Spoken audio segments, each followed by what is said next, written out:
Hola, ¿qué tal? Estamos con una nueva entrega del ciclo 2019 de este año, como siempre en la Onda Digital TV, con la escritora Liliana Irigoyen, a quien le damos la bienvenida. ¿Qué tal, Lilian? ¿Cómo están?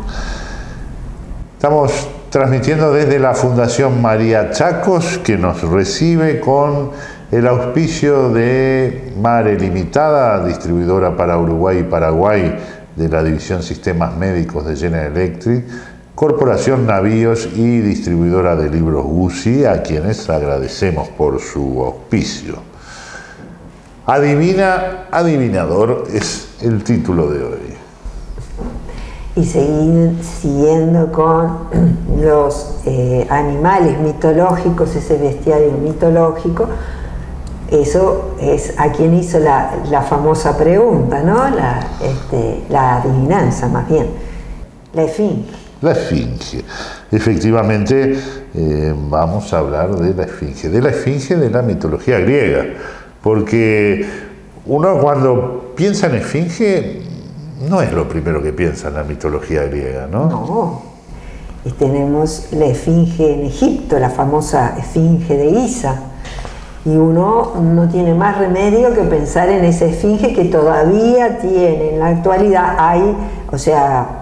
hay restos importantes, ¿no? de esa estatua, que se remonta, según dicen, a muchos años, muchos, a la cuarta dinastía del Imperio Antiguo de Egipto, ¿no?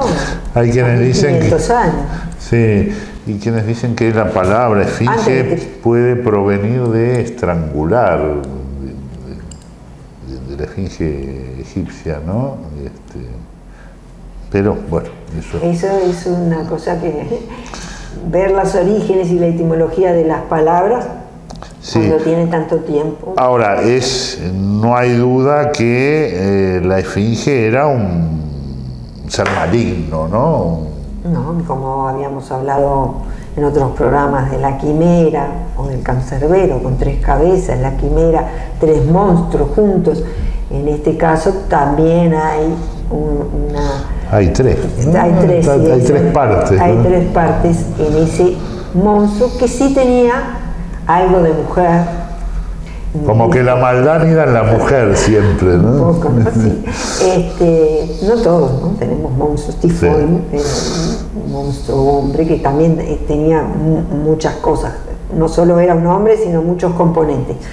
Pero en este caso la esfinge era un busto de mujer, cuerpo de león y alas de ave de rapiña. Dice que asolaba, estaba en Tebas. Se instaló en Tebas, ¿no? Sí, en la Beocia, en la parte de la Beocia de Grecia, no la Tebas tampoco egipcia, porque uno dice Tebas y no solo asocia a Grecia, también asocia a Egipto. En esta Tebas, que es interesante, ¿no? Esas asociaciones. Esta Tebas estaba gobernada por un rey, Creonte, y bueno, y este monstruo vino a asolar esas tierras. En ese momento, perdón, estaba otro reino, cuando sucedió todo esto, estaba Layo, después vino Creonte. La esfinge que es de ascendencia divina, ¿no? Sí. Hay diferentes versiones, pero todas la dan como de ascendencia como todos divina. Esos monstruos siempre tienen una ascendencia preolímpica, anterior a los famosos dioses olímpicos que vinieron a marcar otra nueva era, ¿no? Donde tal vez marque cuando lo masculino empieza a marcar más. Eso sucede cuando toda la línea después es tomada desde Zeus, de los dioses varones. En lo preolímpico, todo, casi o prácticamente todo, en última instancia desciende de Gea, que es la Tierra. Entonces ahí hay otro orden que viene a marcar los olímpicos con Zeus. Bueno, estos son preolímpicos. Este monstruo tiene muchos hermanos monstruos, hija de esta esfinge de, según la mayoría de las versiones, no todas, de Tifón, que habíamos ya hablado con la quimera, y de Echidna, que también habíamos hablado cuando la quimera. Algunas otras versiones dicen que es hija de Quimera y Tifón, y según otras es de Quimera y Ortro, uno de los perros que tienen que ver con el ciclo de Heracles, ¿no? Sí, sí, esa es la versión de Hesíodo, ¿no? Ahora, decíamos adivina adivinador en el título. ¿Por qué? O sea, la esfinge asolaba los campos, los caminos, pero ¿de dónde? Estaba frente al forastero o al caminante para plantearle esa famosa adivinanza, ¿no? Sí. Y bueno, si la contestaba, que nunca nadie lo había contestado, porque de hecho la esfinge seguía ahí, ella se hubiera desaparecido. ¿Era siempre la misma la adivinanza? ¿Se sabe eso? Bueno, la más famosa, la que más trascendió, pero dicen que hubo dos. Hay versiones que dicen que hubo dos, no solo una. La más común, que tiene también tantas versiones y elaboraciones según el mitógrafo que la cuente, pero en esencia decía qué animal en el amanecer de su vida anda con 4 patas, en el mediodía con 2 y en el crepúsculo de su vida anda con 3. Esa es como la adivinanza que es por antonomasia, es la más... La que resolvió la muerte finalmente de la esfinge. Pero dicen que hubo otra antes y que también la contestó, que decía... Que la contestó Edipo. Que también la contestó. Que decía, ¿qué hermana nace antes que la segunda, que la primera, y a su vez la primera da la segunda? Sí, la primera es tal vez más entendible, más rápida de sacar por nosotros, ¿no? Planteada como está planteada el ser humano, que anda a 4 patas al nacer, en 2 cuando desarrolla su vida, y apoyado en un bastón en 3 en su crepúsculo. La otra es más difícil de captar sin la explicación, ¿no? Porque femenino y masculino. Claro, que es en griego es femenino. El día Émera es día y es femenino. Y Nix, la noche, es femenino también. Entonces esa hermana que da lugar a la otra, que es la respuesta, el día y la noche. Para nosotros, claro, dice cuáles son las hermanas, y a uno le quedaría la duda por femenino y masculino. Ahora, dicen que la esfinge había planteado que si alguien resolvía su adivinanza, ella se iba, ¿no? Sí.